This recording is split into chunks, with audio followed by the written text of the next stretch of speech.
Today I'm talking about Ready or Not. Did it break the horror rule? Let's talk about it.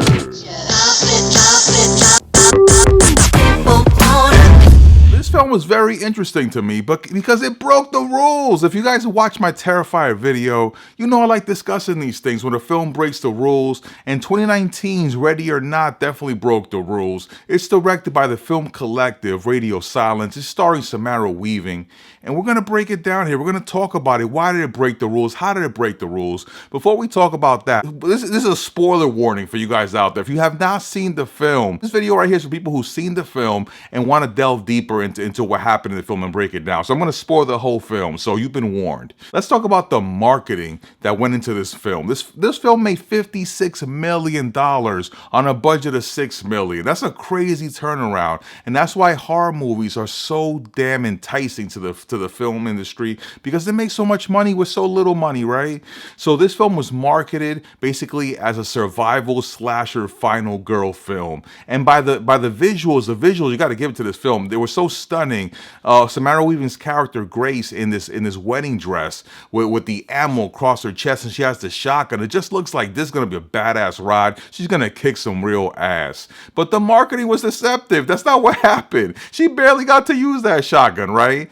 But the marketing made it seem like she was gonna be this kick-ass final girl, and the marketing made me think that this was Your Next. If you've seen Your Next, that is a crazy slasher film with a crazy survivalist in it. And I don't want to break it any more down if you haven't seen Your Next, but when I saw this, I thought to myself, this is just like Your Next, and I loved Your Next. I thought Your Next was probably one of the best slasher films that I've seen in a while. But this right here was not that. This was something else. Ready or Not is basically a black comedy disguised as a slasher film, right? It's not a slasher film. And we're even going to go more into that, because this film basically, it has crazy atmosphere. I'm going to give it to Radio Silence because the design of the visuals in this film, the aesthetic is crazy. There's such an atmosphere. The mansion that Samara Weaving's character Grace finds herself trapped in with this crazy family, it's a character in itself. Like the visuals, the way everything is crafted, the characters, their hairstyles, the clothing, even the maids. If you look at the maids, they look like something straight out of Edward Scissorhands, right? It's basically like the Addams Family, Edward Scissorhands, like meshed together. So the aesthetic and the atmosphere, it's like you, the viewer, is actually trapped in that mansion with the Ladamus family, and you can't get out, right? So the movie sells itself like it's going to be a slasher film by all the marketing. But this movie broke the rules. I'm going to say right there, it broke the rules, because this is not a slasher film. At the end of the movie, you find out this is actually a supernatural film. And just like my Terrifier video, you think the things that happen in slasher films are not supposed to happen in here, because this is a supernatural film. And to those who watch these videos that I make and I say they broke the rules, I'm not angry like, you broke the rules. But I'm just saying, like, you don't expect the things that happen in a slasher film or a supernatural film to merge. So when you're watching this movie, Ready or Not, you get to the end and the family, they start exploding. You're like, what the hell? Because you basically settled your brain. This is a slasher film. These are the scenarios, the possibilities that can occur. And then they break the rules. Like, they go somewhere completely else. And I'm going to say I love it. I love it. This is like the Sixth Sense for me. Not as crazy as the Sixth Sense, but it basically, it showed you something you were not expecting to happen. It became a supernatural film all the way at the end, because the whole movie's a slasher film, and an incompetent slasher film, because this family, it's a black comedy, and it's comedic, because the family itself, they don't kill anybody. They just kill all the maids. All the maids got taken out of this movie. And I kept saying, like, damn, they're incompetent. By watching a movie like Your Next, like, I've come to expect so many different things from my final girl. I thought the final girl was going to take him out, but honestly, she didn't. Samara Weaving's character Grace doesn't take anybody out. And a lot of people, when they watch this film, they think the reason that Grace survives at the end, she doesn't blow up, is because she's a good person, or she's technically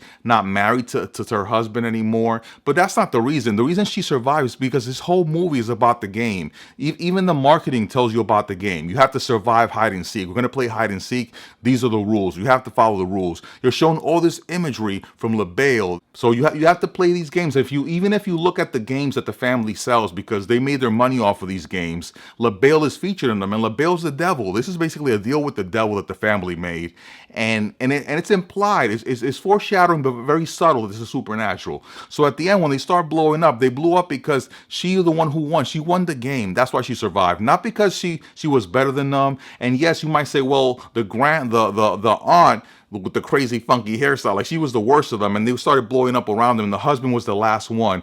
I just think that the fact that she gave back the ring, that was just timing. But he was in the family and he lost. She won, and it was all about the game. All the visuals in this movie are about the game. It's always hinted at board games in the marketing. So there was always a big game of risk, just like the game says right there. And LaBelle, the devil, took all them out because they lost the game. She won the game. Sunset came, basically. The sun came up and she was still alive. So she won. That's why she survived. Not because she was a better person. Not because, oh, she's different, or giving back the ring, she was no longer part of the family. I don't think that's the case. I think it's because she won the game. That's why she survived. That's why she didn't blow up at the end. And I looked it up. I was like, is there going to be a sequel to this? Because I thought it was a very interesting idea. And there's a multitude of ways they can play a sequel. But no, unfortunately, I don't see any plans for a sequel right now. I'm definitely going to look out for this collective of filmmakers, because I thought it was very interesting what they did with Ready or Not. Even though it broke the rules and the whole movie sold as a slasher flick with knives and guns, and at the end it's supernatural, I'm not mad at it. I'm going to say I really enjoyed this film, honestly. But I just really wish that it went a little bit more serious. They went black comedy on it. I can only imagine if they made more serious choices, like a movie like You're Next, which does it. If you haven't seen You're Next, watch it. It's a great film. It's a very well done film.